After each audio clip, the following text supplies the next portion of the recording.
Guys, there was a pastor this week. Not this week, it was last week. But there was this pastor. Good old Pastor McFeely. Yeah, that's what we're going to have to call him because I don't remember his name. But, we're not necessarily a news gathering service as much as we're a news commentary program. This pastor was accused of sexual assault. It says he may have accidentally slipped his hands into a woman's pants while anointing her with oil. His name is Mitch Olson. Oh, God. Senior pastor at Grace Ministry Center in Michigan. Former senior pastor. Former senior pastor. And it wasn't an accident. No. No. If you read the article, he asks. Yeah, he says yes. He accidentally got consent. Oh, he didn't accidentally get consent. He purposefully got consent. Right. That was some planned stuff. But yeah. So to explain this, okay.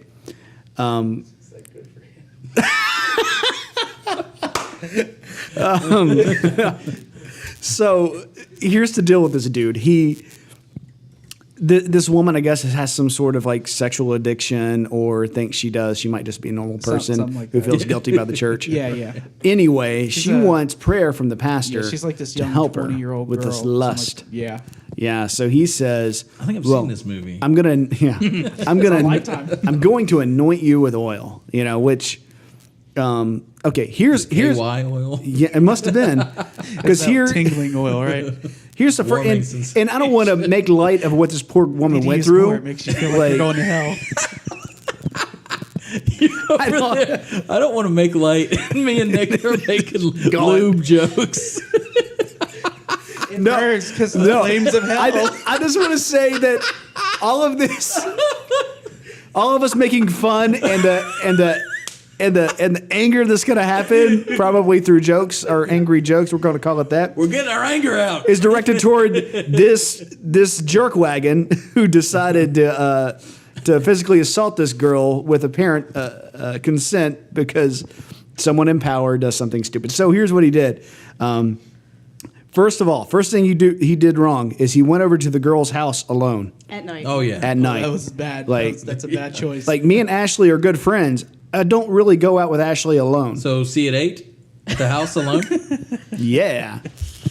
So he goes out alone, and he's got his little anointing oil, which smells terrific if you have it. It's like I use it as cologne.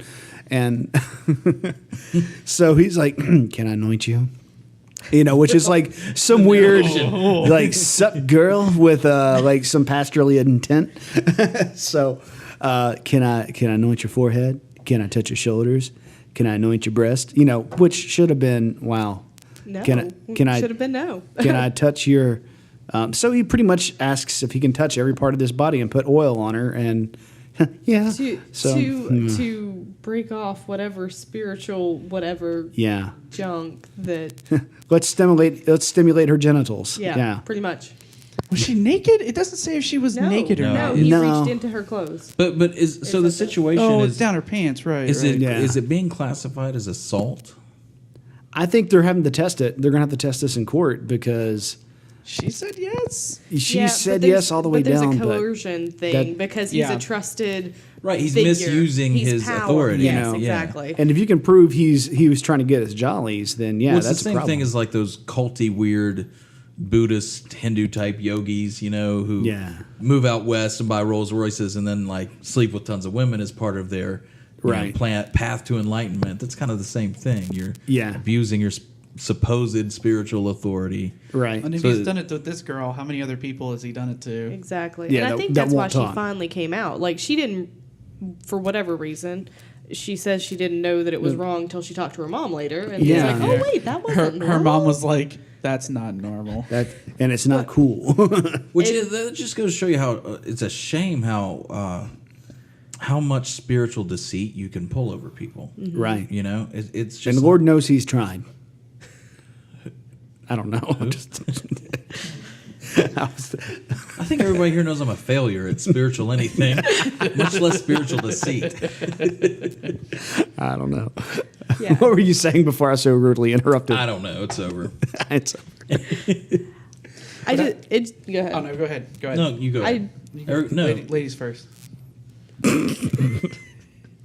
feel like we're slap happy tonight. Yeah.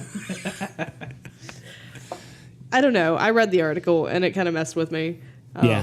just to, I mean, and people do things like that. It's church history that things like that happen often, but look at the I don't Catholic know. Church. Exactly. But the sad thing is if this guy is not, does not face any criminal charges, he'll be booted from his church. That's probably already happened. No, it hadn't, according to the article. Okay, but so given the fact that he will be booted from his church, We hope. if he is, We hope. Yeah, he will hopefully. spin it around and keep doing what he's doing. Yeah. I mean, that's like every preacher that's ever been caught in fraud or hypocrisy. They keep going.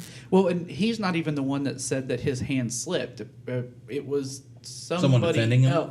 Somebody else who was, I don't remember if it was like an assistant pastor or whatever, who was defending him, saying, "Oh, his hand slipped." And like, you weren't even there. Were Yeah. you there? Because that changes everything. Yeah. Yeah, that makes it even more weird. That makes it worse. Yeah. Well, next thing we'll have is someone with a camera there, like, watch us pray for this poor girl. I don't know. It makes me sick, and I think there's Honestly, when I first read the article, I thought it was satire. Yeah. Yeah. I couldn't believe it. I was like, is this for real? I mean, when you see something ridiculous, you have to look down and say, is this Babylon B? How stupid of a defense is that? I mean, really. Yeah.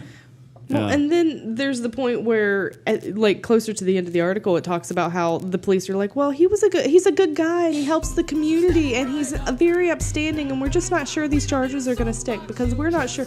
I'm like, Because they're coated in oil. You can be a bridge builder your whole He's a life. wily one. You can be a bridge builder your whole life, but if you rape one person, you're not a bridge builder. You're a rapist. yeah.